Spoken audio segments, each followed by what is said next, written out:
Assalamualaikum warahmatullahi wabarakatuh. Pada video ini saya ingin berbagi tentang aplikasi kwitansi yang saya buat dengan menggunakan Microsoft Excel. Aplikasi yang sangat sederhana tetapi sangat membantu dalam pengerjaan pembuatan laporan SPJ atau LPJ, laporan pertanggungjawaban di kantor ya, tempat saya kerja. Nah, ini kita buka filenya, saya simpan di sini di tahun 2022. Nah, saya simpan di tahap 1 2022. Ini filenya saya buka dulu. Filenya ini sudah saya buat dan sudah saya perbaiki beberapa kali kekurangannya, namun saya buat berdasarkan format yang terbaru. Namun tentu masih banyak kekurangan-kekurangan. Kita tunggu Excel-nya loading. Saya menggunakan Microsoft Excel 2016. Ini menurut saya semakin tinggi versi Excel-nya, maka fitur-fiturnya semakin banyak dan semakin canggih. Karena itu saya menggunakan yang 2016. Di sini saya ingin jelaskan di sini sedikit saja. Itu di sini di kwitansi. Nah, kwitansi ini sebagaimana format yang diberikan dari tempat saya kerja di sini. Nah, di sini kita lihat bahwa data yang ada di kwitansi ini, terutama di sini yang berada di kursor saya, yaitu 28 Juni ini nanti akan berubah berdasarkan nomor urut. Ya, ini di atas warna kuning. Kalau misalnya saya ganti nomor 1, kemudian saya tekan enter, nah maka di sini berubah menjadi April, 5 April. Nah, semua data yang ada di sini itu merujuk ke data ini, ke database yang ini, data ini. Nah, di data ini semua kegiatan-kegiatan misal nomor 1 di sini 6 April, maka di sini 6 April di sini. 5 April ini ya, 5 April tanggal dari kolom F. Jadi tanggal, kalau April ya tanggal 5, tanggal 10, tanggal 20, tanggal 28. Setiap orang, satu orang itu melaksanakan dalam satu bulan melaksanakan 4 kali kegiatan, maka saya tulis 4 kali. Nah, dari sini dapat kita lihat di sini 5 April, 10 April, 20 April, 28 April adalah milik ini Pak. Ini pemiliknya, dan ini nomor induknya. Nah, kemudian kita akses data itu melalui format ini, yaitu saya menggunakan rumus VLOOKUP. Nah, ini rumus VLOOKUP yang saya gunakan, yaitu sama dengan, kalau kita lihat di sini, yaitu sama dengan K Lamongan ini saya masukkan dalam tanda petik 2 kurung petik. Ini karena apa? Supaya nanti tidak error ketika teks digabungkan dengan dengan codingan atau dengan rumusnya ini. Kemudian ada tombol namanya N. N ini untuk menggabungkan antara teks atau rumus sebelumnya dengan rumus yang berada di berikutnya itu. Teks. Ya, teks di sini adalah memanggil lookup, memanggil tanggal. Supaya apa? Supaya tanggal yang di lookup itu formatnya tidak berubah. Jadi seandainya kita tidak menggunakan teks, maka itu formatnya akan berubah. Kemudian kita mengambil data itu nama data yang ada di sheet data, ini sudah saya beri nama. Kemudian karena tanggal itu berada di urutan kolom ke-6, maka saya beri nama 6 ini. Nah, ini namanya index number daripada lookup data kita. Kemudian kondisinya saya buat true. Kemudian sebenarnya bisa true itu 1, false itu true itu 0, false itu 1, bisa seperti itu. Nah, kemudian di format teksnya itu D itu namanya day, hari, MM itu month, bulan, Y itu years. Nah, seandainya ini MM-nya ini saya buat 2, bisa. Cuma nanti tanggalnya ini hanya bulannya ini bukan April, tapi saya buat N2 saja. Maka di sini dapat kita lihat di sini menjadi 4, tentu menjadi angka, bulan angka dalam bentuk angka. Jadi kita buat seperti ini 4 kali. Nah kemudian setelah itu Y ini tahunnya seperti itu juga. Kalau misalnya kita buat 2, maka tahun ini cuma muncul 22, bukan 2002. Nah sekarang ini masih ada kekurangan. Di sini saya ingin mencontohkan bagaimana cara memasukkan rumus ke dalam aplikasi ini. Contohnya di sini. Nah, di sini saya ingin memasukkan bulan, yaitu bulan April. Maka sangat mudah. Kita mulai dari sini, kita kasih sama dengan dulu.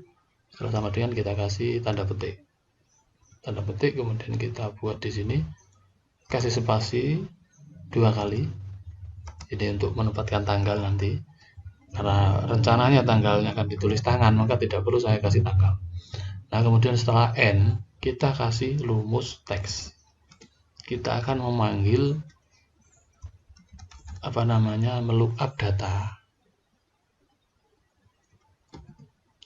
yang ada di kolom. Nah, ini berhubung ini formatnya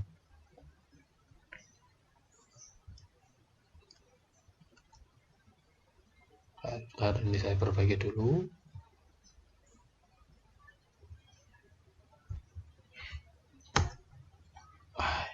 Formatnya ini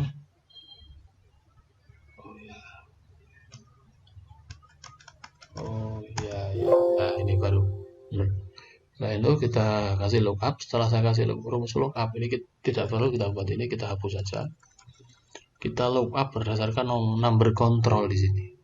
Lookup value 1, maka dia akan melookup baris pertama. Kemudian lookup itu datanya atau tabel array-nya saya kasih nama data. Oke, kemudian dari data itu saya ingin mengambil kolom index number-nya, yaitu kolom index number-nya itu berapa dari kolom ke-6. Kemudian saya kasih kondisi true. Nah, dari sini ya ini ada kesalahan. Ini separatornya tidak menggunakan titik koma, tapi menggunakan koma ini. Ini perlu diingat bahwa separator ini berbeda. Ada yang tiap laptop, ada yang koma, ada yang titik koma.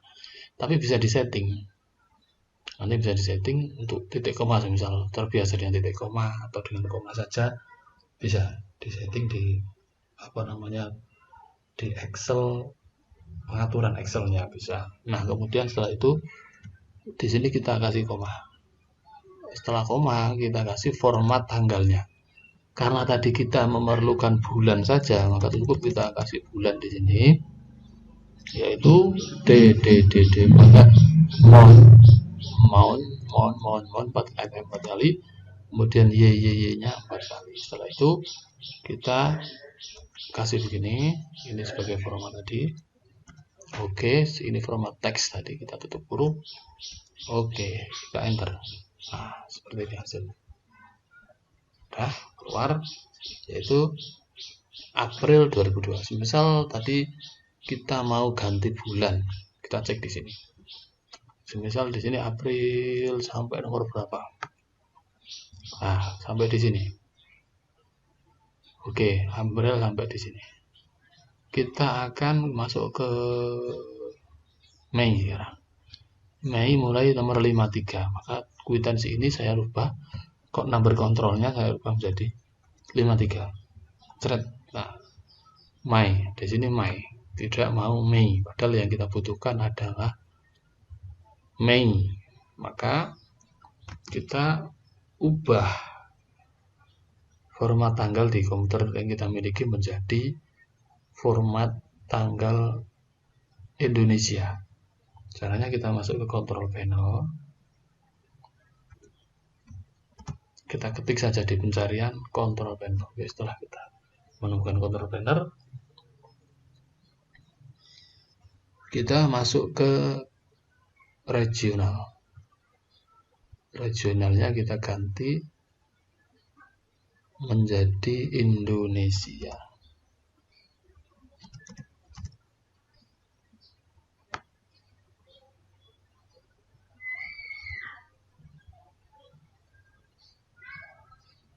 Ini Indonesia, oke. Setelah itu kita apply, oke. Kita oke ya, oke. Setelah kita oke, kita lihat. Sekarang sudah berubah menjadi Mei, jadi MAY atau May. Tapi di sini sudah menjadi Mei, berarti ini sudah menjadi format internasional. Begini, ini kalau misal Mei ini sudah berubah menjadi April atau Mei menjadi Juni, maka kita tidak perlu merubah ini lagi karena ini akan otomatis berubah berdasarkan kontrol di atas itu. Nah, demikian. Ini kayaknya agak kepanjangan yang dari sini. Oh, ini yang Surabaya ini kayaknya nggak perlu dikasih spasi di sini. Nah, ini. Nah, supaya lebih mudah, langsung kita cetak saja. Kita lihat di sini dulu bagaimana hasilnya, print previewnya, print di sini. Nah, di sini oke, terlihat sudah bagus, sudah benar. Tinggal kita cetak dengan kertas NCR, di kertas yang rangkap 3 itu warna putih, merah dan hijau. Kita cetak, kita masukkan di sini quick print. Menggunakan quick print saja sudah cukup. Saya menggunakan printer Epson L3110. Jadi agak lambat, cuman kelebihannya itu di kecerahan warnanya. Karena saya juga belum memiliki print yang khusus kertas NCR. Ini masih menggunakan print biasa. Saya print 3 kali gitu. Kita coba cetak quick print. Oke, kita tunggu.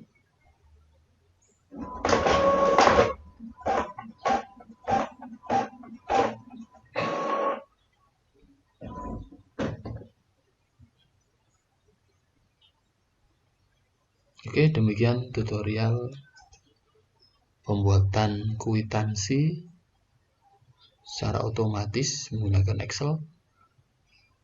Mudah-mudahan bisa bermanfaat. Wassalamualaikum warahmatullahi wabarakatuh.